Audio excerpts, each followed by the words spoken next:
ఈ భూమి మీద అత్యంత కష్టపడి పనిచేసే జీవుల్లో ఏదైనా ఉంది అంటే అది తేనెటీగ.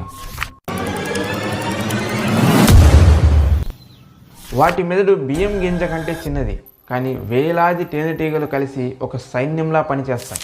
ఎపిస్ డోర్సటా అంటే పెద్ద తేనెటీగలు. ఇవి కొన్ని వేల సంఖ్యలో కాలనీల్లాగా ఏర్పడి తమని తాము రక్షించుకునే పద్ధతిని షిమ్మరింగ్ అంటారు. ప్రమాదకరమైన కీటకాలు, ముఖ్యంగా కందిరీగలు తమ గూడు దగ్గరకు వచ్చినప్పుడు ఇలా వేలాది తేనెటీగలు తమ పొట్ట భాగాన్ని పైకి లేపి మళ్ళీ కిందకి దించుతాయి. దీంతో ఆ తేనె పట్టు మీద అలలు కదులుతున్నట్టు కనిపిస్తుంది. దీన్నే షిమ్మరింగ్ అంటారు. ఈ షిమ్మరింగ్ ప్రక్రియ వల్ల ఆ వచ్చిన ప్రిడేటర్స్ భయపడి వెళ్ళిపోతాయి. శత్రువులను భయపెట్టడానికి, మేమంతా కలిసే ఉన్నాం అని చెప్పడానికి, ముఖ్యంగా కందిరీగలను తరిమి కొట్టడానికి ఇదొక మంచి డిఫెన్స్ టెక్నిక్ అన్నమాట. ఇక్కడ ఆసక్తికరమైన విషయం ఏంటంటే ఈ అల లాంటి డిఫెన్స్ టెక్నిక్ ఒక తేనెటీగతో మొదలై క్షణాల్లో కొన్ని వేల తేనెటీగలకు వ్యాపిస్తుంది.